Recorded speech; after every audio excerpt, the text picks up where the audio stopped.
The Crime of the Century by H.P. Lovecraft.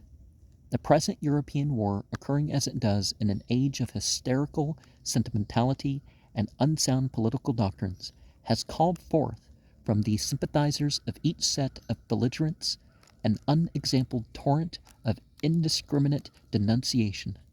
The effeminate idealist, half awaked from his roseate vision of universal brotherhood, shrieks at the mutual slaughter of his fellow men, or singles out individual acts of cruelty or treachery as the objects of his well-meaning rage, while the erratic socialist, saturated with false notions of equality and democracy, raves unendingly against cruel systems of government which sacrifice a peaceful peasantry to the greed and ambition of their warlike masters.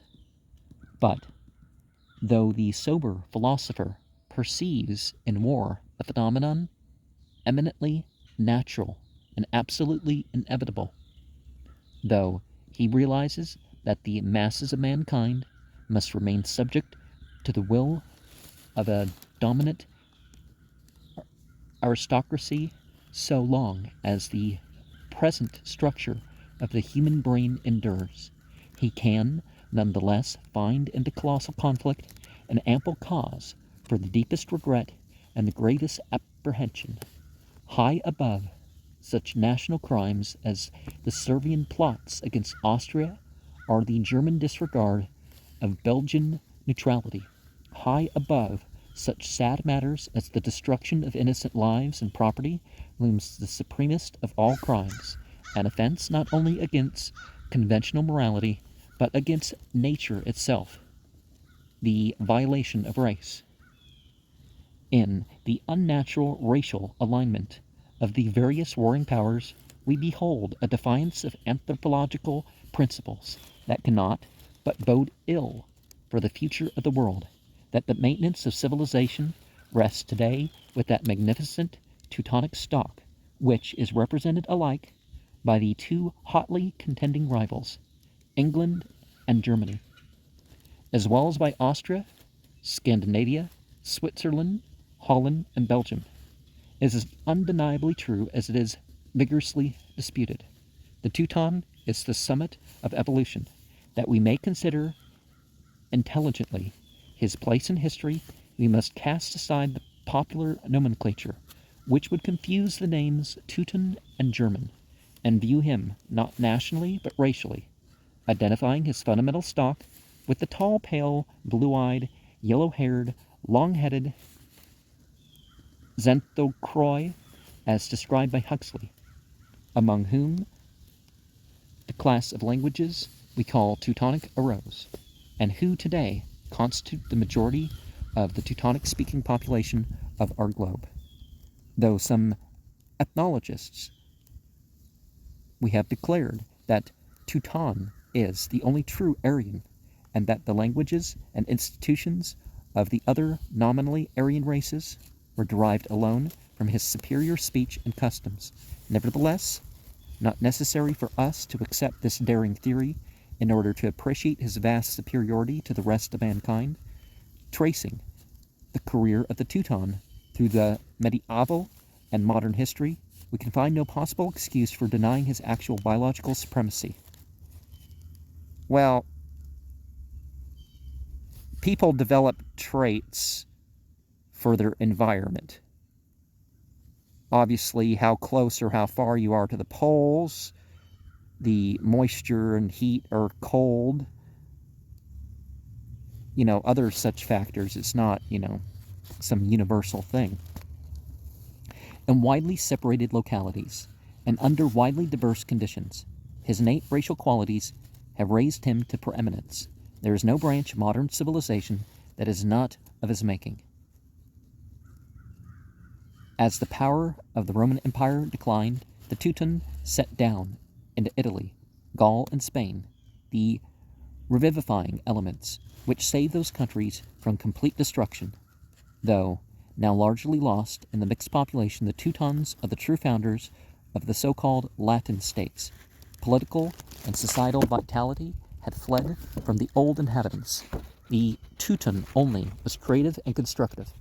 After the native elements absorbed the Teutonic invaders, the Latin civilizations declined tremendously, so that France, Italy, and Spain of today bear every mark of national degeneracy. In those lands whose population is mainly Teutonic, we behold a striking proof of the qualities of the race. England and Germany are the supreme empires of the world, whilst the virile virtues of the Belgians have been lately demonstrated in a manner which will live forever in song and story. Switzerland and Holland are veritable synonyms for liberty. The Scandinavians are immortalized by the exploits of the Vikings and Normans, whose conquests over men and nature extended from the sun-baked shores of Sicily to the glacial wastes of Greenland, and even attaining our own distant Vinland across the sea. United States history is one long panegyric of the Teuton, and will continue to be such if degenerative immigration can be checked in time to preserve the primitive character of the population. The Teutonic mind is masterful, temperate, and just. No other race has shown an equal capacity for self-government. It is a significant fact that not one square inch of Teutonic territory is governed save by its own inhabitants. The division of such a splendid stock against itself, each representative faction allying itself with alien inferiors, is a crime so monstrous that the world may well stand aghast. Well, being foreign alone isn't what makes a person superior or inferior. And I'll go back and say stuff about some other stuff. Germany is true, has some appreciation of the civilizing mission of the Teuton, but has allowed her jealousy of England to conquer her intellectual zeal and to disrupt the race in an infamous and unnecessary war. Englishmen and Germans are blood brothers, descended from the same stern, Woden-worshipping ancestors, blessed with the same rugged virtues, and fired with the same noble ambitions. In a world of diverse and hostile races, the joint mission of these virile men is one of union and cooperation with their fellow Teutons in defense of civilization against the onslaught of all others. Now, isn't that behind the myth of pretty much every culture, how it goes out and does its thing, is that we're defending civilization and, these other people, There is work to be done by the Teuton. As a unit, he must, in times to come, crush successfully on the rising power of the Slav and Mongolian, preserving for Europe and America the glorious culture that he has evolved. Wherefore we have reason to weep less at the existence or causes of this stupendous fray than at its unnatural and fratricidal character, at the self-decimation of the once mighty branch of humanity on which the future welfare of the world depends. And Thomas Henry Huxley was born 1825 and died 1895. He talked about adrenochrome. There's been a lot of false claims about adrenochrome, but it's a breakdown of stuff from the adrenal gland, and the best way to get it is not by getting it from other people, but by, a strenuous workout, getting the heart working, and then calming down as quickly as possible to let that adrenaline break down. And yeah, I know you can get adrenaline and put silver oxide, and anyways, that's not really in the subject of our thing, but the Central Croix are those who are yellow-haired and pale in complexion. The Milano Croix, those are pale complexioned but dark-haired, are others. And, he spoke on the Aryan question. Aryan actually relates to something about the nobles in India more than, and some people say it does come from the German area, but I don't. Anyways,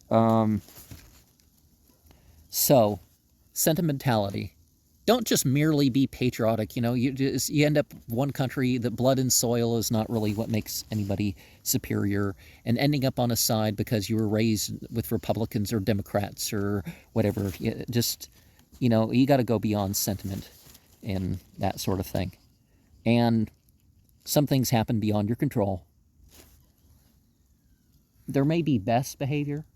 Now, if you can hear that screech, tell me what that bird is, because I may not.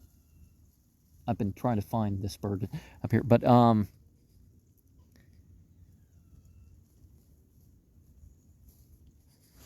the Teutonic people, they had certain virtues that aren't terribly common today. They had 6 qualities of manhood, 6 qualities of womanhood, 6 qualities of dog rearing. They were in touch with the seasons and being able to use nature. People nowadays might say druid, but druid is, you do see some oak trees hereabout. And druid, okay, so a druid was just some European dude that lived amongst oak trees. That sort of thing, because you go far enough away from the equator, you start to regularly get oak trees.